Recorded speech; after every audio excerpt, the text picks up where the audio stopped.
যুক্তরাষ্ট্র ও ইরানের মধ্যে যুদ্ধবিরতির ঘোষণার পর আন্তর্জাতিক বাজারে তেলের দাম কমে যাওয়ায় বৈশ্বিকভাবে স্বস্তি ফিরে এলেও দেশের অভ্যন্তরীণ বাস্তবতায় সেই স্বস্তির প্রতিফলন এখনো ঘটেনি।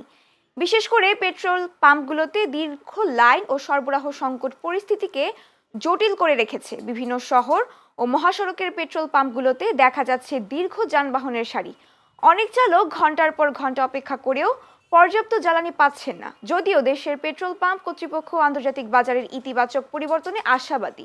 তাদের মতে হরমুজ প্রণালী পুনরায় সচল হলে তেলের সরবরাহ স্বাভাবিক হবে এবং আমদানির খরচও কমে আসবে। এতে ভবিষ্যতে জ্বালানির দাম কমানোর সুযোগ তৈরি হতে পারে। তবে এই সম্ভাবনা বাস্তবে রূপ নিতে কিছুটা সময় লাগবে বলেই তারা মনে করছেন।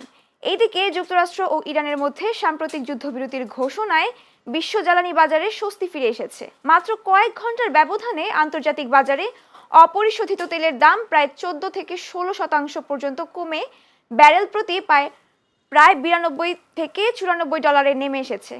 আমরা তো তেল নিই লাইনে দাঁড়াই, আমরা সরকারি গাড়ি স্লিপের তেল নিই, নির্দিষ্ট পাম্পে অন্য পাম্পে যেতে পারি না। সমস্যা সবচেয়ে বড় এখন আমাদের নির্দিষ্ট পাম্প দেরি হোক 3 ঘন্টা 3.5 ঘন্টা লেগে যায়। অনেক দেরি হয়েছে, অনেক এখন সব কিছুই উলটপালট হয়ে গেছে। ওখান থেকে আমি আবার হসপিটাল বিশেষ কাজ করি, তো তাই ইয়ামাগাতা হসপিটাল থেকে আমি আবার যাবো হলো ইউনিভার্সাল হসপিটালে। এই যে গ্যাপটা আজকে পুরাটাই দিন শেষ।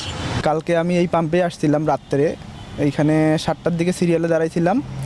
7টার থেকে 9:30 পর্যন্ত আমি সিরিয়াল খাইটা পাম্পের গোড়ায় যখন গেছি তখন হইলো পাম্পের তেল শেষ হয়ে গেছে। সকাল 9টা বাজে আসছি পাম্পে, রাত্রের 11টা বাজে পাম্পের দিকে গেছি, তারপরও 20 লিটার তেল দেয় নাই। সর্বোচ্চ আপনার 5 লিটার 6 লিটার তেল পাইছি, অনেক বড় সিরিয়াল টাইম না। তখন যতটুকু আছে চেষ্টা করব যাওয়ার জন্য। রাতে 12টার পরে যখন আবার অন্য পাম্পে যায় তখন সেই পাম্পে ট্রাই করতে হবে।